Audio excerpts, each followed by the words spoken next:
Checking in. What's up with y'all? It's Phil here. Got my first episode running today. Y'all should probably be on spring break right now, most likely. I'm going on spring break next week, so I'm going up with high spirits. I was really happy to shoot this too. So, but I'm not gonna lie, I'm energetic right now, but I woke up depressed, and I'm gonna tell y'all because I woke up. I was on FanDuel yesterday. I be betting. I don't encourage it, but I bet on Klay Thompson 15 points, bruh. 15 points from Klay Thompson. This man averages 22 points. And they were playing the Grizzlies. They're on the road. Ja's not playing. Klay hasn't dropped less than 15 since start of February, I think. Everything else in my parlay hit. It was a 12 leg. This was the second parlay, a 12 leg, 11 or 12 leg that I didn't get no money from it because I missed just one. And the other day it was Jordan Poole and the Warriors. The Warriors were supposed to win that game. It was against OKC. And Jordan Poole was supposed to make 2+3s. Like, are you serious right now? You consider yourself a splash brother. You can't give me 2 threes. And the Warriors lost. So I learned from my mistakes. So after that, I stopped for bets now, especially for basketball. I'm not betting on the money line because, anything can happen in a basketball game. Even the games you would expect them to win. I definitely thought the Warriors should have won that game. But I knew from that I wouldn't bet on the money line anymore. But yesterday, I just go on my gut for if I think it's a lock. So I had a 12 leg, and then I felt everything was such a lock yesterday. I put $30 into that to make 200, and this man Klay Thompson had 14 points yesterday and I had over 15 points. Like, everybody else hit. Like, it makes you want to quit betting. I don't encourage it though. But if y'all want to keep betting, y'all do that. Just know what y'all doing. But yeah. But I'm good off that though. I'm back here, got my episode running. I'm gonna start with the new music that recently dropped, and then I'm obviously getting to a few more topics after. But first, let's just start with what really dropped. I first have Yeat's Afterlife. I'm not gonna lie, if y'all know me and y'all my friend group and y'all watching this, y'all know I'm not a huge fan of Yeat. I definitely respect some of the songs he has. Like, I feel people confused when I say, especially in my group, they'll say, like, you don't like him, but then you'll play a song, they'll be like, yo, I thought you don't like him. But I'll give him, like, just because you see through an artist and just think he's overhyped or overrated doesn't mean you can't bump him. I feel people get that confused. But with this new album, I wasn't a fan of it too. I'm not going to lie. I don't think I have one Yeat album saved in my phone. Like, in my rule for that, other than obviously storage and just loading up my phone, like, you really got to have a good full project for me to download the full album. Other than that, I'm just going to add the songs that I like from your album to my playlist. I feel everybody should do that because, like, honestly, you're just confusing yourself and just brainwashing yourself to think an album's good and you don't really think it's fully good. So even with Yeat, one of my boys is the biggest stan of Yeat. And I forgot what album it probably was Up to Me.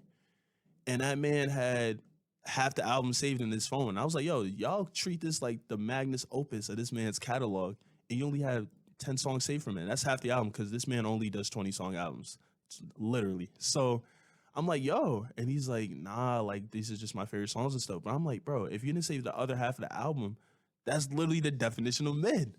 So using that, I thought that was the same criteria for this album. Usually from Yeats, if he'll drop a 20-song album, I like a good 6 to 7. Too Alive was the one where I liked half of it, like 10. And then I kind of liked a few songs from his deluxe too, but I thought that was mid too. I think the deluxe had like 10 songs. I only liked probably 5 from that too. So I don't know. With this new album, the Yeat defenders are saying like he switched it up. He said he was only on Rage and he obviously switched it up, but I just feel people still get confused with the what quality and quantity. Like, I feel they give him a pass because he's obviously hot and popping on TikTok. He can't do no wrong, but I'm not. I see through it. I'm sorry. I see through it. And then, like, honestly, when I was younger, like I was saying high school, I was definitely like closed-minded to a few artists. And then obviously when I went through college, like I opened my ears and just like matured. But I feel with Yeat, I've been spot on with him, and I'm thinking I'm not gonna change. I feel the same way I treat Yeat is how I treat Lil Baby, to be honest. Lil Baby, when he was in his prime, he's still at the top right now, but quality-wise, he's definitely not there. But when he was going through his run, he was dropping good music, but like I felt like it was the same thing with Yeat. I felt you're overhyped. I feel he did the same thing like Yeat does, like these 20-song albums, it already doesn't give me, it doesn't like push my expectations to think it's gonna be good. And it'll have the hits, but everybody would just forget the rest of the album. I think that's what the main problem with these 20 song albums. And that's really my main argument with Yeet. So in this new album, I would say I liked like 5 songs from it. It was like 22 songs. I like 5 from it. My boy always sends me Type Money from that album. So that's a good song. I'll give it to you. But the thing with Yeet too, also, Yeet and probably other artists on how I'm looking at music now, we're really in like a microwave era. And I feel like TikTok adds to that a little because TikTok, it's like I feel it's killing people's brain cells for real and just killing the attention span. And like we're just such in a microwave popcorn era with music. Like you just got to keep pushing out whatever sticks. I just feel, but I look at music now, like, am I really gonna be bumping this in like a year or two, or even like later in my life? So with Yeet, I just always, even when he first came out, I didn't really see myself like in a few years bumping him. But he's on a run right now, so obviously you're gonna hear him in your ears. But yeah, I'm just not really a fan of this album. But if I were to recommend some songs and y'all want to check that out, I would say Type Money, Heavyweight. I liked Heavyweight off that. Um, I'm telling you, I really don't go back to it, not even on some hating shit. But those are the 2 songs that definitely I liked. And then people try to say he's different because he had these features that were him, right? But it's just different vocals. And I'm just like, bro, it's a good music though. Like I think there's a song called Now on that. That's probably one of the worst songs I ever heard. That's probably one of the worst songs I ever heard from Yeet. But I wasn't I mean, it's cool. It's I give him props and respect for going to a different direction, and then also like even doing alter egos and stuff. Like I feel that's trying to add different stuff into your artistry. But yeah, I just don't think Yeat's for me. But yeah, the 2 songs I mentioned, I feel I'm missing one though. Um, bro, yeah, I really don't know. Probably the last song. I think Myself. I was a fan of. I think I like that song too. But yeah, I just really wasn't a fan of the album for real, for real. But moving on from that, Young Nudie also dropped his album Gumbo. Me personally, I think that's the album of the year right now. Obviously, we're early in the year, so honestly, anything can change. But I feel with the anticipation leading up to that, it was a quality album. And then also, he dropped at the start of the year. The only big names, there wasn't really any big name to drop. And for somebody like Nudie, I don't think he's independent. Well, when I see his albums, it says Young Nudie LLC, so I think he is like he owns his like music and masters. But Nudie's not really in the mainstream life, you get me? Like he's there, like people would know Young Nudie, but I don't think like you can get a bunch of people to say like they know a lot of songs from him, like a mainstream artist like Gunna, Future, all of them from Atlanta. So with Nudie, no one drops. So I think even if you're like a low key artist that people know and you're dropping soon and then no big names is dropped, you kind of have all eyes on you. So I think with the combination of all that for Nudie, I feel like this was definitely the album for him to really like put his name in the mainstream light now. That Gumbo was only 13 tracks. It was purely produced by Coop and Pierre Bourne. That's another former producer for Playboy Cardi. Obviously, he probably still produces for him now, but who knows? Cardi's on his rock star shit. But yeah, Nudie. The anticipation for that album was because it's namely all the tracks were named after food. The only other album in like hip hop that I can think of, like that was just purely food, was MF Doom. Rest in peace. That was MM Food. To all my lyrical rappers, I mean lyrical fans out there that be bumping, I be tapped in. So Nudie dropped the trap version of that for real. If that's for lyrical fans right there, that MF Doom album, Nudie dropped the food album for the trap guys out there. So with that, the anticipation really for that is because anytime Nudie dropped a food song with a track named after a food, it's usually a banger. Off the top of my head, I can name some: green bean, blue cheese salad, barbecue, lunch meat, sherbet, loaded baked potato. I think that might be his most popular one. Like if you're a Young Nudie fan and you know, like you just know he's gonna drop a banger if it's a food song. Loaded baked potato, all the fans know that song. So probably that. Sunflower Seeds is my personal favorite. I think that's honestly the best one. That song is incredible, bro. Pierre Bourne production on that, Nudie's flowing on that. But bringing up here with that being my favorite song, Nudie, yeah, most of those songs that I just named, other than like Blue Cheese Salad, I don't think Sherbet was produced after Pierre too. Most of them were produced after Pierre. So if you pay attention to like producer credits on songs like that, it wouldn't be surprising for a fan to think going to this album before Nudie dropped the track list, like it was going to be purely Pierre Bourne produced, but it was Coop and Pierre. Pierre literally only did one song on his album. Coop did the rest of the album, and even with that, that was a solid showing from Nudie because I think Nudie dropped the album last year, a mixtape last year. It was called EA Monster, and I feel that was kind of him showing people that. I mean, for me personally, like a fan that thought he had a relatively weak 2021 because he dropped two of his worst albums to me personally. I think a lot of Nudie fans could say that too because he has a really good discography. He dropped two of his worst, like bottom tier albums in 2021. But looking back on it, because I pay attention and people artists are doing, Nudie, that was his first time going on his like headlining tour in 2021. So I feel he just dropped those two albums for the fans and then have some new music to play for them on the tour. But I feel definitely quality wise, he came back with last year. He dropped EA Monster in the summer. I went to go see him in New York. He had a free show for that. Like I feel like he's a genuine dude. So he's also a great performer as well. You can see the improvement if you've really been following Nudie for his career. You can see the improvement he's really made in performing. But EA Monster, that was only like 11 tracks last summer. That was Coop and Pierre as well, but it was more split. I think Pierre did like 4 tracks and Coop did 7 of those tracks.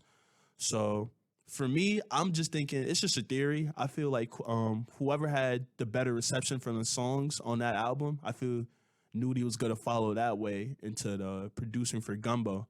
So the best tracks, my favorite tracks from that tape last year was my gang, Ready, Fresh as Fuck, and Impala. Even though one of my favorite tracks on that is Lunch Meat, and that's by Pierre, the majority of the songs that I really bump from that is produced by Coop. So I felt Nudie was like, "Oh, I'm gonna go in the direction with you for this food album," and I think he made the right choice. He did not miss to me. I think Nudie really, if this was his really, I feel this is the first time he really had all eyes on him for a drop. Even though when he was on that streak when I feel he dropped like 6 to, I'm gonna say 5 to 6, not to stretch it, but 5 to 6 straight good projects. Not really a lot of eyes are on him except for really like his fans. So I feel with this, where everybody's looking at you because you dropped at the start of the year, no big name has really dropped for real. And if a big name did drop, they did not. I feel they didn't really catch everybody's ears. I feel Nudie was the first to really capture everybody's ears and was like, the consensus was like, this is a good album. So, I'm happy for him. That's one of my favorite artists. It was a good album. Running through that track list, it was only 13 tracks, a cohesive project. That's why I've like really, it's rare today's day because no one really wants to do that. Everybody just wants to do fast food music, fiend for streams, 20-song albums. But Nudie, he's always been consistent with that. It was 13 tracks. My favorite song on that, the intro. That's when I knew he was back for real, because even last year, this is coming off of those 2 misses in 2021. The intro I wasn't really feeling on EA Monster. But this intro for Gumbo was fire. It's called Brussels Sprouts. That's definitely one of the songs I would recommend for anybody that's really trying to listen to the album. That's the intro. So I would definitely recommend that. The next song after that is Pancake. And Pancake is one of the 2 songs I don't like on the album. The rest of the album I love, but Pancake is one of the skips for me. And that's one of the most popular ones. He filmed a music video for it too. So, I mean, that's also showing it's a good album because if it's 1 or 2 songs I don't like and then both of them or one of them is a popular song that people like, that just showing like, bruh, it's good. So I didn't really like that. After that was Portobello. That was Coop as well. Coop did the intro. He did these 3 straight tracks because Pierre did one of he only did one of these songs. So Coop did a great showing. Portobello was fire. I think Nudie started the album fire, really, for real. Like the first 5 tracks is just straight bangers. Pot Roast is right after Portobello. That's a Pierre Bourne beat. He got Key Glock on that too, a banger. But yeah, really, it was anticipated. I never really lose faith in Nudie for real. Like I appreciate artists for the consistency as well, and for him to give like 5 straight projects of good music back in his prime. I would say his prime really was 2017 to 2019, and then to come back and still show you got it. I feel I feel that takes appreciation, it takes skill, and just like appreciation of the talent for real. And then Nudie also, I really showed this, I feel with this album, his legacy, it's a good, I was having this talk with my guy. It's kind of like with Jordan and Bron. Jordan's argument is really nostalgia and like the impact and what he's gonna be remembered for. Like he's just iconic. Even though he's obviously the GOAT, skilled, LeBron has more like its longevity. He's greatness as well, but his longevity, skill, and just able to do everything. So the skill wise, he's literally right there. But most people side towards Jordan because of the accomplishments, nostalgia, and then like it's just the highlights he has and just like the aura he brings. You know what I mean? So tying that to music, I feel with Nudie, like with I think Nudie's legacy is going to be remembered with Pierre Bourne because I think Nudie, if you're a really core Nudie fan, a better way to put it, if you every time you think of an artist, you have that one album to recommend to somebody or a project. And I feel with Nudie's definitely going to probably be remembered for Nudie Land for sure, Nudie Land for sure, and Slimier in 2019, especially with Nudie's like legacy. Also, I think it's tied to Cardi as well, but all three of them contribute to that leak. Kid Cudi, I think that's the best leak of all time. And then that was supposed to be on Slimier. So just really everything around that time, I feel that's going to be what's Nudie's remembered for.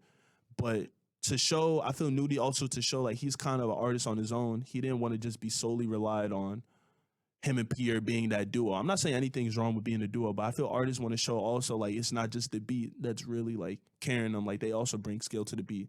So Nudie did a full project. I feel, yeah, he did a full project after Slimier in 2020 anyways, and that was Coop, 20 Rocket, other producers, but he had no Pierre Bourne beats on that. And that was if you ask a Nudie fan, that's one of his best albums. Like truly, I think that's top 3 in his discography. So Nudie kind of showed already he didn't really need Pierre. And then with this album, he only had one Pierre Bourne beat, and it was a good album, just straight Coop. So I'm really happy for Nudie for real. Finally, he's getting that appreciation for all the work he's put in the game for real. All those projects, if you weren't really listening to him, I mean, I don't blame you. I don't think he's really on the mainstream level. Like his cousin, 21 Savage, he's like one of the most popping hip hop street rappers right now. So, but yeah, I felt finally Nudie got his light on him and he dropped a good album. So if y'all didn't tune into that, definitely tune into that. My top 3 off that, I could give a 5, but I'll give 3 just so like it's not too much. Definitely the intro, Brussels Sprouts, Pot Roast with Key Glock, Pierre, Nudie, banger, and the outro, Passion Fruit. That's a chill song, so I would definitely recommend that. Y'all gotta get into that slime ball, man. Young Nudie. Another album that dropped, he's an underground rapper. I feel he's on the Mount Rushmore underground if y'all keep up with underground rappers like that. D Savage dropped. He dropped Mafia Music. So D Savage, he grew up in that era, 2017. I would say definitely that was his prime. Even though I still think he's dropping great music, and I think he dropped his best album in 2021. But like mainstream, not even mainstream rappers, but where all eyes are on him, that was 2017 when he was coming up with like Cardi, Uno, the Activist, all of them.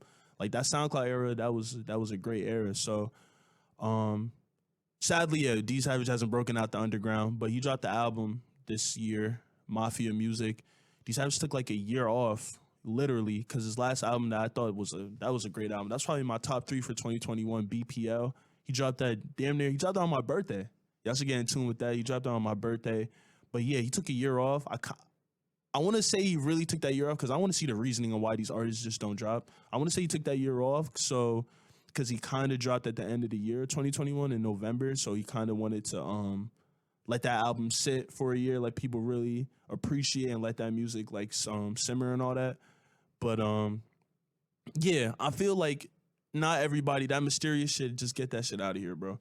Just drop music. We want to hear quality music from you. So he had a few singles last year, but he had a relatively quiet 2022.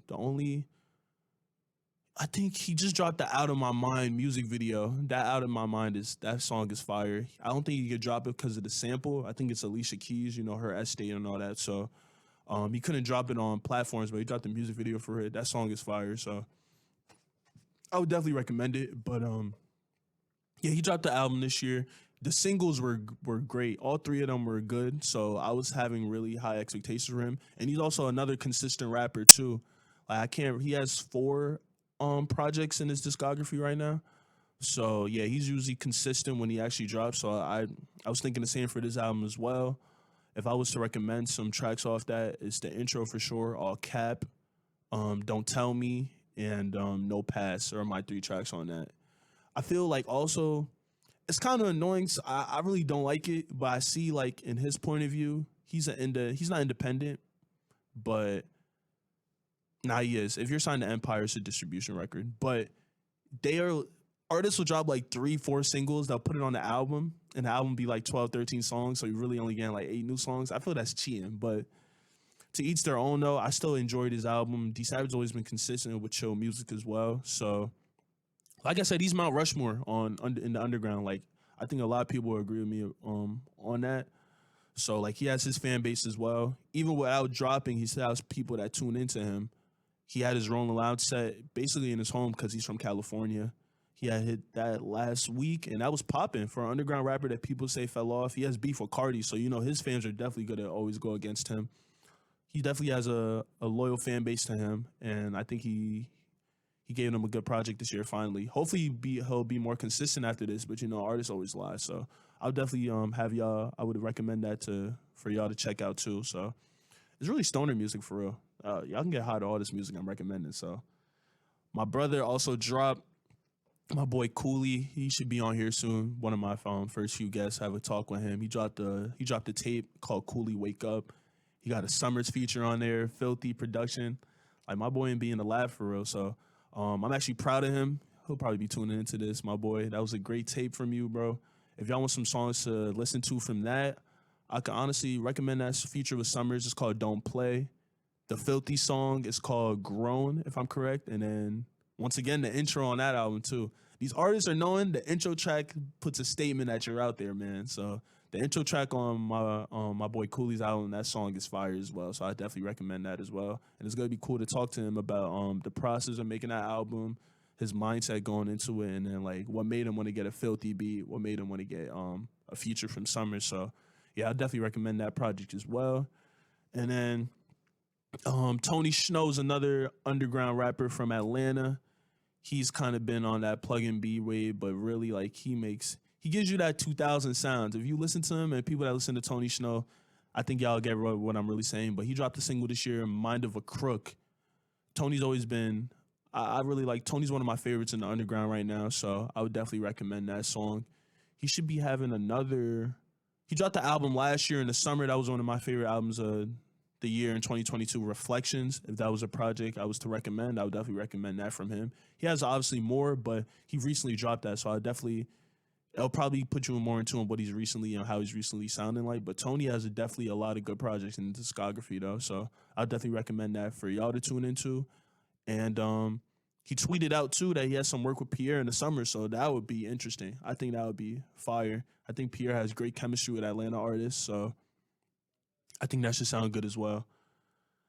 The next topic I got into is we're gonna discuss Rolling Loud. Rolling Loud, really, we might as well just call it Opium Day because Opium took over Rolling Loud this year for sure. We'll first start with Ken Carson. I say Opium, but Ken probably had a weak set. I wouldn't say one of his worst sets, but Ken's energy is just not there anymore. He's just not the same. And Ken, honestly, he falls into, I want to put him, I like Ken's music, but I want to put him in that same category with Yeet. When I first heard Ken, I thought it was good, but I was just also thinking to myself, it is really like ABC raps from him, and then with Bro as well. Like, I just feel like he did peak after his first project, but it's just how far can you go? Like, I'll even give credit to Yeet, and I'll say he's better than Ken. I'm not gonna lie, because at least Yeet's actually trying something different, even with this new album. But with Ken, he really doesn't switch it up, and a lot of people already call him Playboy Cardi's son, just already being signed to him. But I don't know, Ken really hasn't broken out a branch to say like you're your own artist, if you get what I'm saying. So he had to set this past Rolling Loud. If y'all watch it on YouTube, like the crowd's obviously going crazy, but Ken's energy is just not there, and I feel like he's not even on that level yet to really not be giving that energy. And you make that type of music that the crowd feeds off your energy. Like, so it confuses me when he be mad lazy and doesn't recite shit. But then I seen some of his fans defend like he's been touring for 3 years since 2021 with Cardi. So that's probably why he's probably tired. But I'm like, bro, like you make that music for the energy, the fans are gonna expect that. You make that type of music. If it's anything else and you don't have that energy, it'll make sense. Even if you make like chill music, but you make hype music. That's also what was one of my biggest one of my biggest like pet peeves with Yeet too. Like, you're making rage music, and I give him the excuse, not the excuse, but I let him slide because he was first coming out, and it was his first few performances when he first came out. Like after was it after Up to Me or Two Alive? I think Two Alive was when he first started touring. So, but he had no energy, no stage presence, and I'm just like, bro, you make that type of music and have no stage presence. But obviously, you're gonna grow into it though. But with Ken, you have Cardi as a mentor and everything, bro. Like, bro, you have to have that energy. So there's no excuse for that. But Ken also has one of my favorite songs this year too. But I Need You, one of the that's one of my favorite singles before what's his name, Destroy Lonely dropped. But that was definitely I thought that was the single of the year. So I don't know. I don't want to say I have high hopes for Ken, but I feel like he definitely could improve. Like he could just be better. I feel after he dropped that first project, I think that's his best project easily. I think all of his fans will agree with that. Project X, that was in 2021 in the summer. That was his debut project. Usually, that's the thing that artists don't want to be in. You drop a debut project and then you just like kind of never improve on that, and then all your fans always want your debut sound. I think that's what all artists want to avoid. But with Ken, yeah, he's clearly in that category, and I don't want to be a hater, but I don't think he's gonna improve off that. When he first came out with that was a great summer album. It fit the time and everything. I didn't have any real expectations from him because he didn't have a project. His singles were hard, but you want to come strong in your debut. But after that project, I liked it a lot. That was one of my favorite projects of 2021. I was just like, where can you build on top of that? You know what I mean? Like we kind of got this sound from you already. It was a good album. You had a good tour, the era and everything, the aesthetic, your performances, but where can you build on that? And then he dropped X last year. That was his studio album, his first studio album, because he considered Project X a mixtape. Once I seen that album was 20 tracks, I'm telling you, when I see 20 tracks, it already like kind of shuts me down to like the album. Like I'm not gonna go into it hating, but it doesn't give me high expectations because I know there's gonna be filler. Like any artist with 20 song albums, there's always gonna just be a few songs, 4 to 5, like guaranteed you're not gonna like. And then that's only if it's like a good album. If it's not, then it's gonna end up being like 10 songs you don't like and you're only saying half the albums, like how everybody does We Eat. So with Ken, I just really was not. I went into that like, damn, he's like these other artists with this 20 song album. And then not to mention, I think he dropped a single for that, The Ends. I was not a fan of that as well. So I was just like, damn. But he had Destroy Lonely features on that. So I'm just like, I mean, I'm gonna go into it open minded, and I liked your first project. So, but yeah, he proved everything like I thought that album was gonna be. He proved it right. It was just a filler album. I probably liked half the tracks off that album as well. Literally, probably 9 to 10. And he dropped the deluxe for it as well. I wasn't a fan of the deluxe either. So I feel Ken, he has much more to prove. But like a lot of people, like yeah, if people say he peaked, I would not like be mad with that argument because I really don't see where you're going from that. But hopefully he's in the right direction though, because yeah, the single he dropped this year was fire. And when I first heard it, I low key did not like it. I low key didn't. And then I wasn't a fan of it. I just thought it was the same old nonsense Ken was dropping. And then I blasted it in my car, and it was actually a banger, and I had to give him up for that. So that was one of the, yeah, he got one with that one. That's a good single. I think it's one of his most streams on Spotify and Apple Music. So obviously the people fuck with it. So hopefully he builds on top of that, and his project that he has upcoming is good as well. But moving on from that, we got Destroy Lonely. He also performed at Rolling Loud. We're gonna get into Cardi too, but honestly, I'm not gonna lie. I think Lone had my personal favorite set of Rolling Loud last year. And was it Miami? No, New York was Rolling Loud, the most recent one before this one. I think Cardi definitely had the best one from that. And then before that, Miami, I felt Ken. Yeah, I'm not gonna lie. Nah, yeah, Ken did have a good one. But for Miami, it was Ken, Destroy Lonely, and Young Nudie. Those are my 3 favorite sets from Miami. But for this this Rolling Loud, I definitely think Destroy Lonely had the best set. Lone was the most recent concert I went to see him. And he's a great performer as well. So I give props to Lone as well. Lone is really only getting better. Like he's had his last 2 projects have been great. His debut project, this is before he was signed to Cardi, but he caught Cardi's eye with the project because one of the songs on that project, Oh Yeah, which I think is one of Lone's best songs. That tape is called Broken Hearts. I'll recommend that as well. So Lone was coming off of that and the 2-year anticipation of No Stylist, and he dropped that in 2022 last year. and he delivered that album too, and he delivered the deluxe as well. So Lone's just been on a only like uproaring scale, and then adding to his music, he's a great performer. The crowd went crazy. Like, I would definitely recommend watching that on Rolling Loud.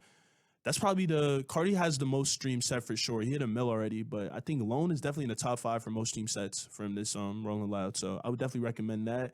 And then Lone has my song of the year this year with If Licks Could Kill. That was a highly anticipated song because Opium runs TikTok along with Yeet, so everybody was waiting for that song after he previewed it, and a bunch of memes are going on TikTok with that song. So he dropped it. That song definitely delivered. That song, I blast that song like every day. I definitely would recommend that song. That's my song of the year.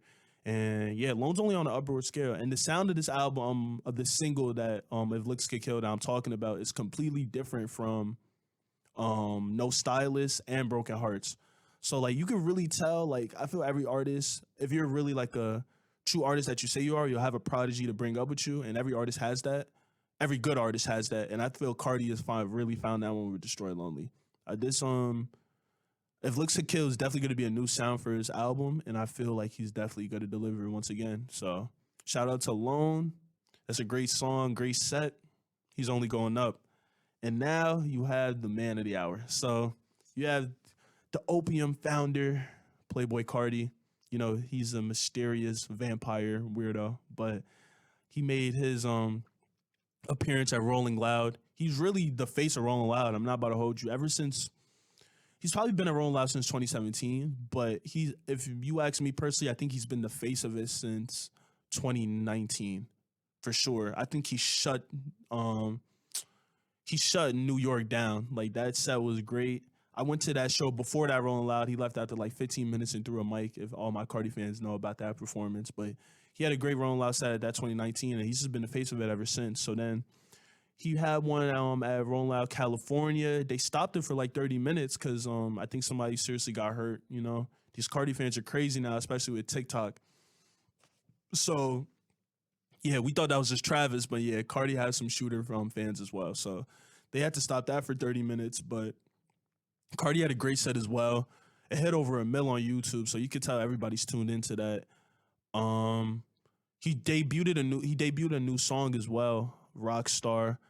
Me personally, I'm not gonna lie, I wasn't a fan of it. I thought Cardi was gonna be on a kind of different sound from the Rockstar shit he's on, but it wasn't bad by any means. But it really sounded like nothing different from Whole Lotta Red though. So, but I don't look into songs that artists play at like live performances because they're probably just only really trying to see the crowd reaction and how the crowd fucks with it. So it wasn't too bad. But Cardi, yeah, he had a great set though. I'm not gonna lie. Let's not act like this man is one of the best performers of this generation. He probably is the best performer of this generation. If you ask me, I think Travis is definitely up there as well. But with this incident he had at Astroworld, that probably definitely like changed a lot of people's perception on him, even though it wasn't even his fault for real. But he could have stopped the show though. So I feel this blame on both sides, but I definitely feel Cardi's the best performer of this generation. He ended that set with Location. That's from his self-titled mixtape from 2017. That's the intro to that. That song is a banger. If honestly, a lot of Cardi fans would probably say that's one of his best songs. Top 5, top 10, just based on preference. But he ended with that. He hasn't played a song from that tape since who knows how long, since like 2018. So that surprised a lot of fans, and he ended his set with that. So I feel Cardi definitely he always changes his aesthetic, and he's always coming with something different in his music. He probably has one of the best discographies in trap, and then if you honestly ask me, in hip hop, all his albums, all his fans can vouch for that. It's kind of like a different fan base for each of these albums he's dropped too. So I think Cardi, yeah, everybody's anticipating this new drop. He damn near has not dropped since 2020. Like, this man has not dropped since Christmas of 2020. So you can tell he takes his craft seriously, but he's the reason why everybody tried to be on this mysterious shit, if you ask me. Him and Kendrick are definitely the reason why people try to be on this mysterious shit. Like, taking 2 years off. Kendrick took like 5 years off, but Cardi, I think he's dropping this year. If he doesn't, then he's unserious about his fucking job, but I think he's about to drop this year, so that should be a sight to see and good music. Cardi, my expectations are never low for him. It's Playboy Cardi, man. So, but Baze, not leading from that, how I just brought up Kendrick. You have, I think Drake just did an interview with Yachty. Moving on from Rolling Loud, Drake just did an interview with Yachty, and in that he was like he's looking forward to a graceful exit from hip hop. J.Cole recently just did a feature with somebody from, I don't know if they're from K-pop or BTS, whatever, but they were like, he did a feature with them and he was like it was leading like something, he said something about the fall off, and everybody, all Cole fans know like the fall off is probably going to be J. Cole's. He's anticipating the way he's like promoting that album is probably going to be his last one before he calls it a wrap for a career. And then you have Kendrick. Kendrick takes 5 years off anyway, so like he's not really serious about this. I don't even want to violate, but he took 5 years off. He comes back, and then like I think in one of the songs, the last song, he's like, he said, "I chose me. I'm sorry." That's the last song on the album, Mirror. So, I mean, I respect it. Honestly, these are three pioneers of the game. They've been like crowned the big three of hip hop for the last decade, from what 2010 to 20. Like they both, all three of them have been commercially successful and just put their imprint in hip hop. So my following topic on that is like who could be the next following three for this new generation. So I feel honestly though they were the big three for the last decade, but I feel from 2015 was kind of when the new big three was already emerging. So because in my opinion from 2015 to 2020, I feel that big three was Travis, Cardi, and Uzi, if you ask me. I know some people are probably going to say like, yo, what about Young Thug and Future? But I feel like they were the pioneers that created that big three. Like, you know how it is, I would say like the pioneers that created the big three for Kendrick, Cole, and Drake, I feel definitely was Kanye and Lil Wayne. So like those two were the pioneers to bring those three up. And I feel for Travis, Uzi, and Cardi, Thug and Future were definitely the pioneers to bring those three up. So they were definitely the big three for me from 15 to 20, just really like impact on the generation as well.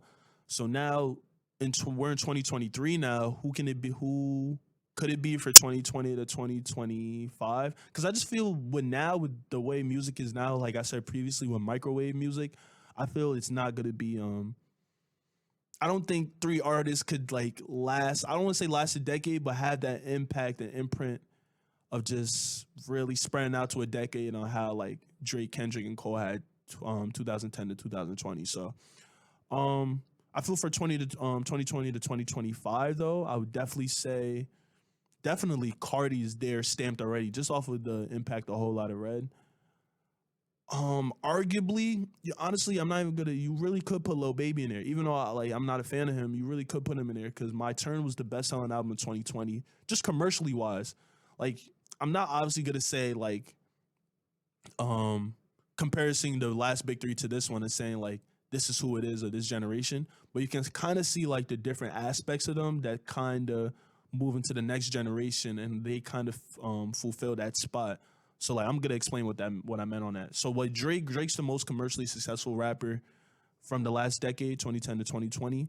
I feel with that aspect of him, he passed that on to Lil Baby a little for how I'm saying this next generation of 2020 to 2025. You can honestly say that how if we're going in order, how it went from Drake to how I said Travis, Uzi, and Cardi, you can say that could kind of went from Drake to Travis because Travis, SlayWorld did huge numbers, and I think he went diamond off of. Travis has like 2 diamond records, I think. He has Sicko Mode and Goosebumps with Kendrick. Think about that. And he has 2 diamond records with 2 GOATs of the last generation, like I said. So you see how like shit can comes into play like that. So I feel Drake commercially wise, that commercial status of the generation, Travis was that for 15 to 20.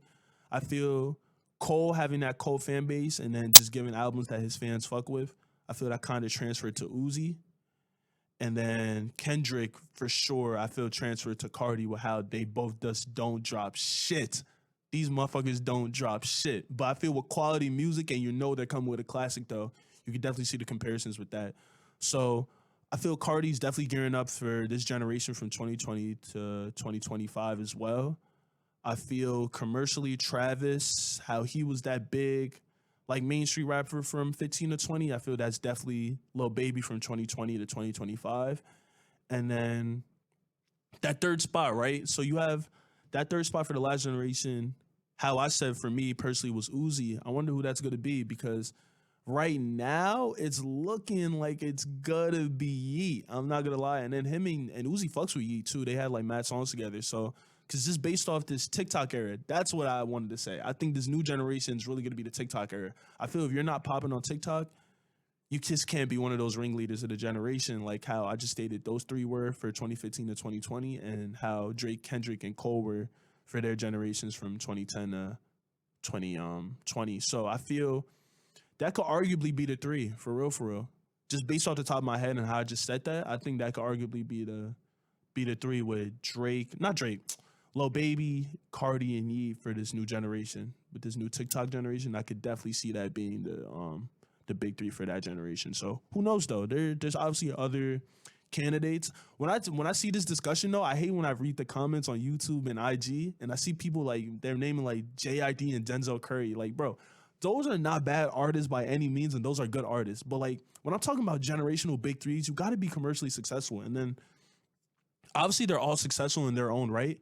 But I'm talking about really like pushing numbers for real. And then when people bring them up, I'm like, bro, you guys are obviously just fitting a niche fan base. Like I'm talking about in the mainstream who this like the generation can hold up. But it'd be funny when people said those names, like Baby Keem as well. I'm like, bro, what? Like, let's be for real. So, but moving on to that, I'm gonna move back to the underground. I want to talk about the downfall of SlayWorld. So SlayWorld, if y'all don't know, in the underground, that used to be the collective of Autumn, Can, and Summers. And I really wanted to talk about them because I think recently I just saw a tweet too and it went viral. This guy Autumn was talking about he was talking about how he was Shadow Man and all that on IG. But he was like, yeah, if y'all don't stream this new album, man, I'm about to quit rap and go to college. And I'm just like, bruh. Summer said that 2 weeks ago, I think, or a few recent weeks ago when he dropped his new album. And he was like, if you don't go number one, I think he was talking about Apple Music. If you don't go number one on Apple Music, like he's got to quit this shit.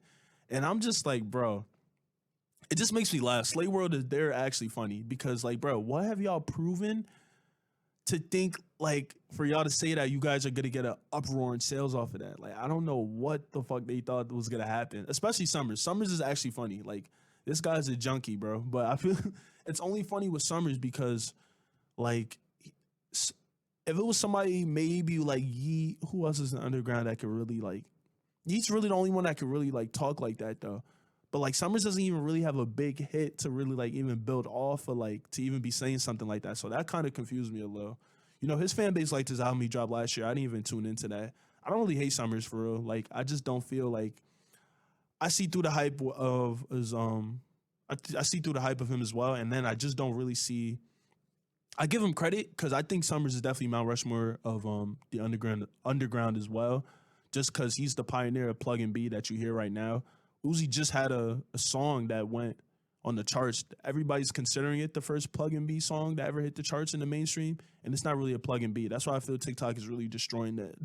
It's really destroying music as well. But the real plug and B, Summers is really the pioneer of that. And then Autumn used to be a producer for Summers.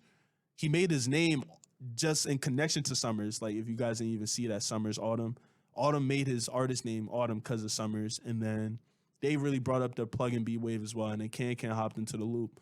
So just based off of that, and then really bringing up Can and Autumn, Summers is definitely Mount Rushmore of the underground. I'm not really a fan of his music personally. So when he said that, I was just like, bro, like I was like, bro, you're just being delusional at this point. But then, you know, Autumn's his son. So when Autumn said that too, now that I just connected the dots, I'm just like, bro, like what do y'all get from this? Like both of y'all not even hit the level where to even think both of you could even like reach number one respectfully on Apple Music. So I don't know. I feel like this I don't want to say new generation, but both of them having experience and being in the underground for so long and having your fan base as well, you shouldn't even really be like expecting the number one. But I really think it's because they saw Yee literally come up through them. They all were boys, and then he just surpassed them crazy into the mainstream. So they're just like, when is our time gonna happen? But like honestly, bro, you shouldn't even be focusing on that for real. Like you have a fan base. You guys make good music to your fan base. Even though out of all three of them, I'm probably the biggest fan of Autumn, and I just feel Autumn's definitely, I don't want to say he's peaked, but he's definitely not the same when I first listened to him. I feel Summers as well. They kind of went through their peaks as well, but also I feel it's because they drop so much music. It's not even their fault that they peaked because they've really just been dropping music, try to really break out. But to each their own, though. I feel that was just funny from both of them coming. Like they just think saying that they're good at code is going to boost their album sales. But um, yeah, that's them though. Autumn is probably the best for me. I feel Summers he brought Autumn up like kind of like how a master teaches his apprentice, and then I definitely think Autumn surpassed him. No cap. If you think Summers is better, I feel like you're just a nostalgic fan and y'all really jack like he's the pioneer of it. That's why you guys want to say he's better than Autumn, but I feel Autumn's better though. So, but yeah, they both said that though. Both have some impact. Definitely, their impact in the underground because just bringing up Plug and B. I just feel that was just funny though. I feel yeah, based off of that, like I feel they both legacies are just based off of different people and what you've done. But I definitely think both of them have imprinted their legacy of Plug and B in the underground. For both of them to say that was it kind of caught me off guard, but like I don't know, you never want to look at these rappers off the forefront of their music because they're all just like idiots. So also in the downfall of SlayWorld, what's next for Can? So you see Can and Autumn, I don't think they're cool. Summers is the middleman of that, but Can he's been hanging out with Lucki, and if you honestly ask me, I think Autumn's the best, but I think can go the farthest. No lie. I think Can's association with Yeet, really bringing up Yeet, to be honest, bringing up Yeet. He's been hanging out with Lucki recently. And Can does numbers on the low. Like I was actually looking at his YouTube numbers for his music videos, and then even his music as well. Like on SoundCloud, like he actually like does numbers for real. So I don't know if that's because of Yeet association or he's actually building a fan base, but and then out of all three of them, Can's the only one to perform at Rolling Loud, which is funny because Can's performance is one of the worst Rolling Loud performances I've seen in my life. Like, I kid you not. You guys have to go watch that and have a great laugh for yourself because I think that is one of the funniest Rolling Loud performances I've seen in my life. But Can has potential, though, because only I see he's doing different things outside of the music. That's what Summers and Autumn have failed to do. But with Can, he's doing merch. So, not merch, but like a clothing line. So... And based off like my algorithm, what I see on social media, like people actually like be fucking with it. Like him and Lone out of the whole underground, those are the two like people buy their merch from. So you see, he has a different avenue of making money. So I respect it from Can, and I just feel he has different people to like gain tips and mentorship from. I feel that's what Summers has never gotten.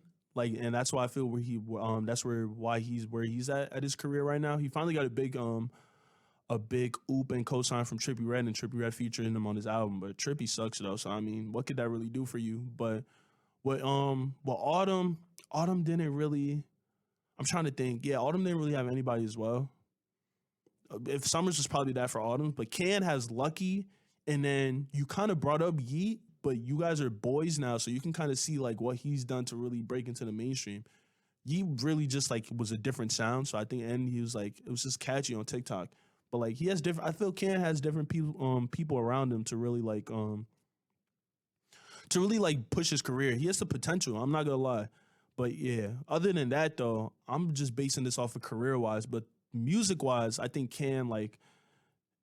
He has songs I bump from him. Honestly, I probably bump him the most out of SlayWorld right now. Even though I think Autumn's the best, I do bump. I've been bumping Can recently. He can't make a good project, bro. He's the same conversation and like pet peeve I had with Yee and Ken. Like it's not overfilling with the albums. Like this last one, he had like 20 something tracks. I knew it was gonna be trash. But even before that, he has like minimal. It's not like too much tracks for you to listen to, but it's just not cohesive or like it's just not a good project. And I think if you truly listen to Can, you'll understand what I'm talking about.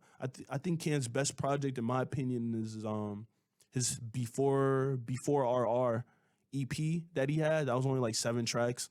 Those are like all bangers. So I'm thinking, and this is the anticipation to your album. So I'm thinking this is gonna be a good drop for you. And then that album was trash.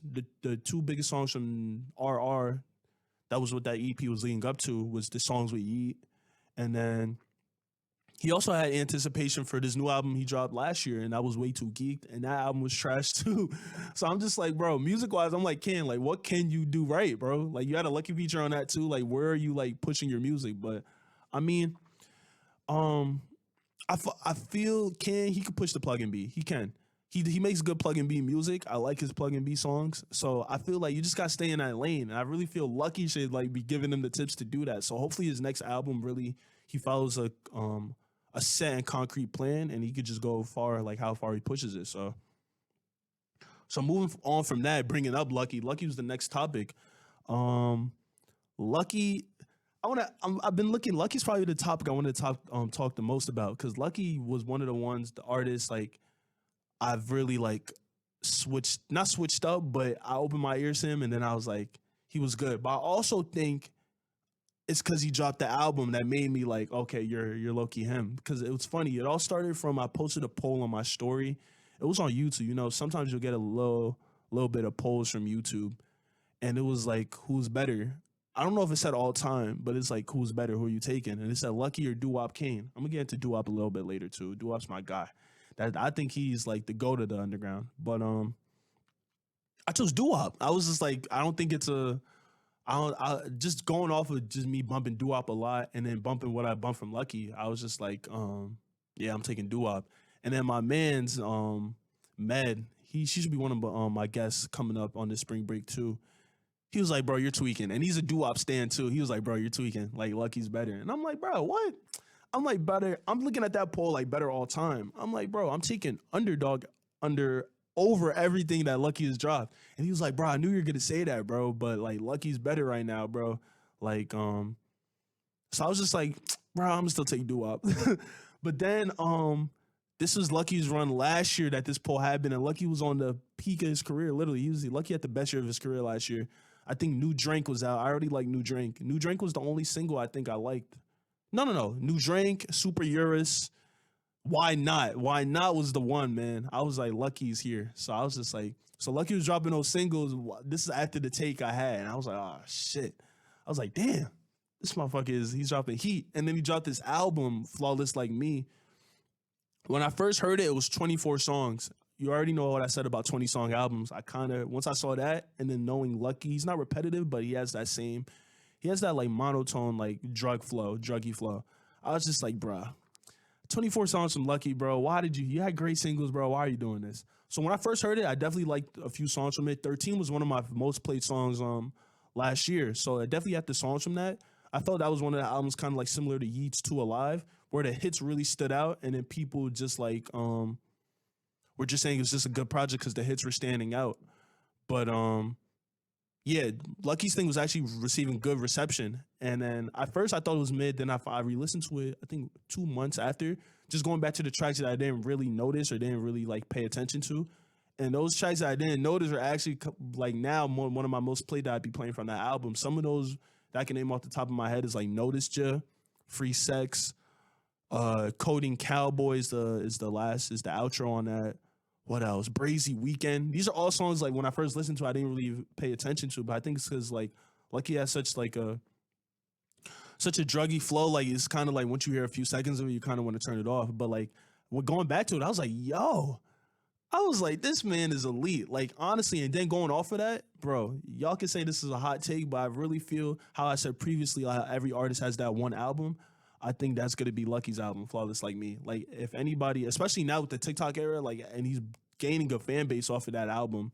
I mean, off of that album, but off of TikTok as well. And he's going on he's going on his tour right now, just sold out, headlining his own tour. He went on for one of his last projects, but you know that didn't really gain no buzz. But this tour is going on now. Like people are actually like, yeah, Lucky's going on tour. I know some people are like, should we go to that? So I think Lucky's definitely going to be remembered for this album. He finally had this album because I know a lot of his fans will probably say Free Wave 3 is probably Lucky's album that you'll recommend for somebody. Listen, I keep it a buck. I love Peach Dream, but I don't think that album is all that like Lucky fans be talking about. So I feel that's really like, yeah, I'm really not a fan of that album. I'm not going to lie. Before Flawless Like Me, my favorite Lucky album was Days Before, was this called Days Before 2, 3, something like that. But that's the one with Hollywood Dreamer. What other songs? For the Better. Songs like that. TBT. So songs like that. So I thought that was his best project before Flawless Like Me came out. I definitely think Flawless Like Me by far is his best project. I feel it checks off everything you wanted from Lucki. It's a cohesive project. It doesn't really have a lot of skips in my opinion. A lot of hits on that album. Like a lot of Lucki songs if I were to recommend to people, I would definitely say tracks obviously from his older days, but from that album, you would not, to me, you wouldn't be a fake fan if you recommended a few like hits from that album. So I feel Lucki finally got that one with that album, and he's like, yeah, he's at the peak of his career right now. He also with the Baby. I didn't even mention that. Somebody like the Baby had like a #1 record on the Billboard charts. I've always thought the Baby was trash. Lucki outsold this man. So yeah, Lucki definitely. Yeah, he had his best year last year when I made that take before I really got onto him heavy. So that's just funny how like yeah, I take credit for that though. I definitely was not on the. I definitely thought like he was mid, but nah, his Flawless Like Me run and those singles leaning up to it. Lucki had a great run last year, and he's definitely been in my rotation a lot lately. So shout out to Lucki. But also leading into that, now that he dropped that album and he's on a great run, I'm gonna have this talk with a few of my guests when they come. But like that would be a great versus in the underground. That'll probably be the best one. Him versus Doo-Wop. I feel it's just like Bron and whatchamacallit, Bron and Jordan, bro. That argument. Jordan's the nostalgia and the impact, and then Bron's just like he's just as good, and he's longevity and he's consistent and he's doing it right now. Lucki's really in the peak of his career right now. Doo-Wop's definitely past his peak, but the impact of what he did in his prime, I feel that's stamped in the underground. So I don't know. I feel me just like the Jordan and Bron take. I'm taking Jordan, and then versus I think I would take Doo-Wop personally, but Lucki would definitely have Lucki got some shit, bro. So. To each their own, that would be an interesting versus. Lucki has, like off the top of my head, if I was just to do a 5-on-5, he has Peach Dream. Also on that new album, while it's also Flawless Like Me, well received. He had a lot of snippets that a lot of his fans wanted too, and those songs I know are being bangers too. The intro, I didn't even know a lot of his fans wanted that. I think it's called Made My Way. How does that shit go? And I think it's like I'm Sorry I Found You. Fuck that shit. It's a good song though. But he has Capital Denim.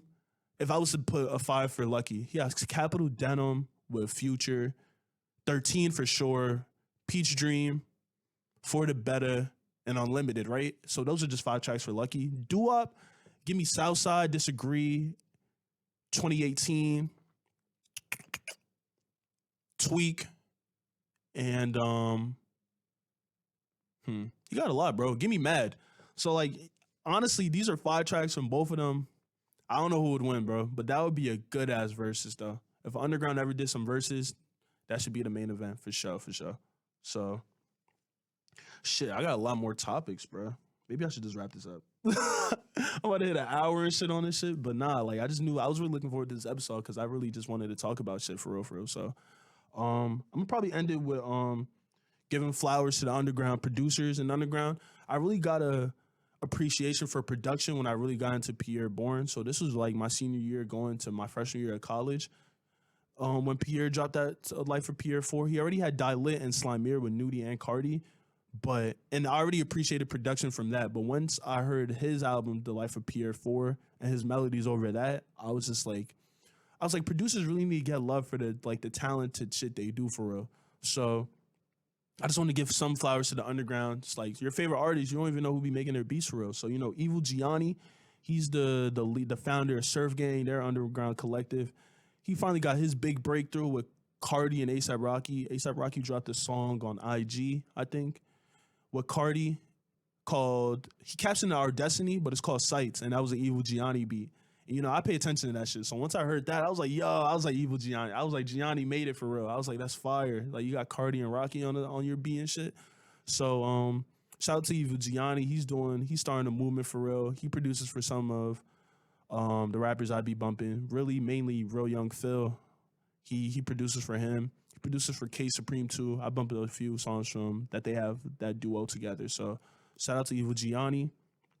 Clayco's Destroy Lonely's producer. If you're a Destroy Lonely fan, you know Clayco, bro. He made the fucking beat for Licks Could Kill too. So yeah, Clayco got a lot of joints with Destroy Lonely under his belt. He made Oh Yeah too. Oh Yeah was the song that got Cardi's attention to Sign Loan. So Clayco's definitely Lone always pays homage to Clayco, so Clayco definitely deserves his flowers. That man is fire, bro. Keep doing that good shit. Cash Cash is another underground producer. He produces for Real Young Phil and Tony Snow. I think more so Tony Snow though. And their project together, I think is This Should Hold You Over Too. That's only on SoundCloud and Spotify. Tony took it off of fucking Apple Music like a dickhead. But that's one of my favorite. I think that's his best. And me, my personal opinion, I think that's his best project for real. And that's my favorite project for Tony. Him and Cash Cash, that project together. So shout out to Cash Cash. Da Vinci is another producer. He's been in the game for a grip. Da Vinci's he used to produce a few songs for G Savage, but he also produces for Real Young Phil as well. So Da Vinci's tough. He's produced other songs, but I just can't think off the top of my head for other artists. But shout out to Da Vinci, and then you got 9-9. That's doo-wop, man. 9-9 is a GOAT. The way I feel people look at Pierre for Cardi and Nudie, that's how people need to look at 9-9 for the underground. That man produced solely Underdog for Doo-Wop King, which is the underground classic. I think that's the best album to ever come out the underground. I feel 9-9 definitely deserves his flowers for that, and shout out to 9-9. He also produced Not 3, Not 2 by Autumn. That's one of Autumn's most like streamed songs as well. So if y'all know that song, 9-9 did that. So shout out to 9-9. And then I think the one last one I got is Cash Cobain. That's Shawnee Bin Laden's frequent producer. They kind of, both of them together made the sample drill what it is today, like the innovators of that. Shawnee calls himself the king of samples, deservingly so. That man is fire, bro. So shout out to Cash Cobain. Shout out to all those producers. Y'all be making good music, good beats. If no one's going to give y'all that appreciation, I will, bro. Y'all make good beats. Y'all make good music. Y'all are always heavy in my rotation, and y'all deserve y'all flowers. So shout out to that. And, I barely talked about lyrical rappers in this episode, but, I'm definitely a fan of lyrical rap. That's what I grew up on before I really went to high school and I transitioned to, like, bumping trap music a lot. But Cole and Kendrick were, like, my bring up for real. Middle school when I started bumping music for real on my own and, like, listening, like, to rappers. I grew up on Kanye West, obviously, but Cole and Kendrick were really like my introduction to me personally listening to rap on my free time. So I'm just giving my flowers to Joey Badass and Vince Staples. They both had some great projects last year. Vince Staples been in the game. I mean, Joey as well. They both been in the game for a while, but it's great to see how they both reinvented themselves. Just knowing like in this era now, lyrical rap is definitely not the popular rap that it was back in the day when Cole, Drake, and Kendrick were coming up. And they were in that era too, but you can see now it's just a really trap era. So it's great to see how they both reinvented themselves. Vin kind of went to like a R&B route, but he's still spitting for real. But I feel he's just making better songs for real. So he had an album last year called Ramona Broke My Heart. I think that's was that his grandma that died? But somebody in his family died. So he made that album. That album was fire. But the one I would recommend was his self-titled he dropped in 2021. That's like only like 10 tracks, I think. I'll definitely recommend that to anybody. That was one of my favorite tracks. I mean, album in 2021 as well. So I definitely recommend that to anybody that wants to tune into that. Shout out to Vince Staples. And then Joey Badass finally came back after 5 years as well. This man took a 5-year break. Him and Kendrick, bro. Like, what y'all doing? So he took a 5-year break as well. But Joey's been into acting now. If y'all watch Power, Raising Kanan, y'all know Unique, bro. That's Joey Badass. So he went into different aspects outside of music to really like further his career. And like I always appreciate people for doing that. You just find different things and talents you can find in yourself. And it's always best to reinvent yourself. So, but he's still on that music shit though, bro. That man had one of the best albums last year as well. In my opinion, I was bumping that album more than Kendrick's. I'm not gonna lie.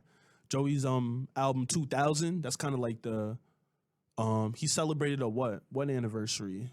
A decade anniversary of his album 1999, I think. So yeah, Joey dropped that for the 10-year anniversary of that, and the album's pretty good last year. Show Me is definitely my favorite song off that album.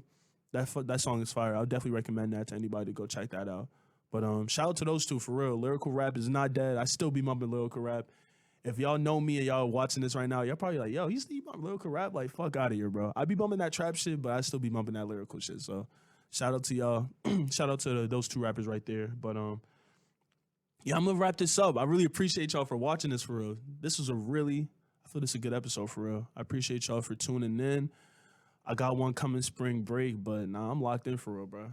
get my mind off of Klay Thompson's folding me and my $30 fucking dollars. I would have had $200 in my account today, bro. If this man had 15 fucking points.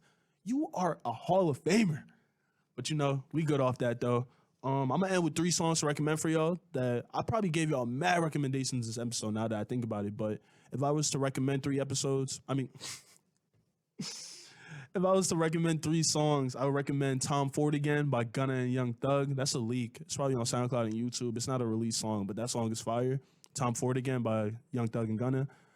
Up, Up, Up by my boy Cooly. That's off his recent tape that I talked about earlier, off of the Cooly Wake Up. He's got it on all streaming platforms, I think. So y'all go check that out. Apple Music, Spotify, Up, Up, Up. And Procrastination by J.Cole. Because, you know, I'm still that lyrical nigga, bro. I grew up on lyrical rap. I'ma always be tuning into lyrical rap. He dropped that earlier this year. He dropped that on YouTube. J. Cole, you know, people always be, it's like a meme to say he's like a humble dude, but he just typed in J. Cole type B on YouTube and just did a song to it and then gave that guy the song and let him post it on his channel. So that song is fire.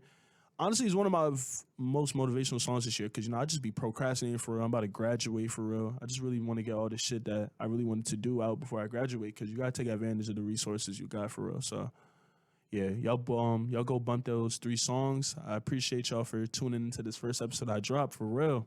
Many more to come. I'm happy this shit happened, bro. Y'all have a good one for real. If y'all on spring break, stay safe. God bless.